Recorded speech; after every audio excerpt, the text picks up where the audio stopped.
Hey guys, it's Nicole. Thanks for tuning in to another edition of Wit Wednesday. I am going to talk to you guys today about your N.A.P information. So let's get started. You guys have probably heard people refer to your N.A.P info or your N.A.P info, either account managers here at Wit or at another agency that you've worked for. And that refers to your name, address, and phone number, and that's your business name, address, and phone number. So keeping your N.A.P information consistent online is really important. We're going to talk about why in a little bit, but how you keep it consistent is through your directory listings. So your business is listed on a ton of directories online already, probably in places that you've never even heard of. But some of the directories that you probably are familiar with, you might not even think of as directories. A lot of them are also social media platforms. So for example, some directories that you might be familiar with are Google My Business. So that's what populates your Maps results listing. That's where a lot of your clients leave reviews for you.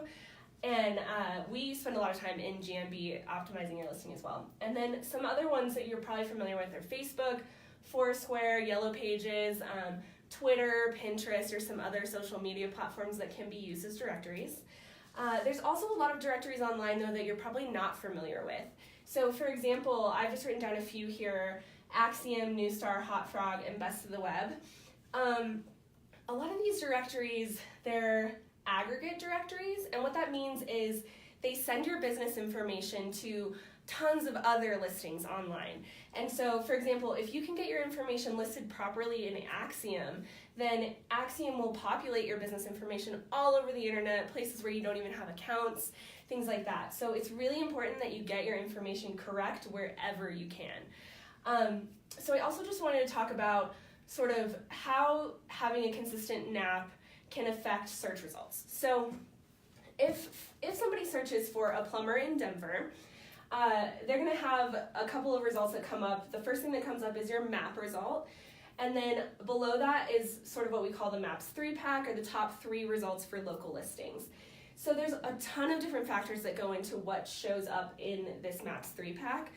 That can include reviews, how many reviews you have on your GMB listing.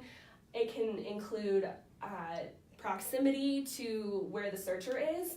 So if somebody searches for a plumber in Denver, Google's not going to show them a plumber in Austin, Texas. It can include how long your website has been live.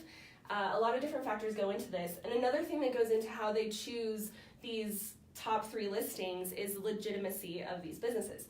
And so one of the ways that they can check for legitimacy is through your N.A.P information. What they want to know is, if I'm displaying someone in the first spot for a local result, Google wants to make sure that the business is legitimate, and so they want to make sure that that business's name, address, and phone number is consistent everywhere that it exists online. And so that's where these directories come in. That's why we want to keep everything consistent. And when we talk about keeping that information consistent, a lot of it is little things that maybe you don't even think about. So we want to make sure that everything is formatted exactly the same. That includes how your address is formatted. We want to make sure that it says suite number if it's suite number instead of unit. We want to make sure that it says south spelled out if that's how your address shows up in a map. It really depends on your specific address. And while search algorithms are getting more sophisticated in how they can decipher that information, the best way to handle your information online is to make sure that it's completely correct across the board. And that goes for these factors for showing up in search results, but you also want potential customers who see you online to be able to reach you easily. So that's why we spend a lot of time working on directories for our clients here at Wit. And that's all we've got for you today. Thanks so much, guys.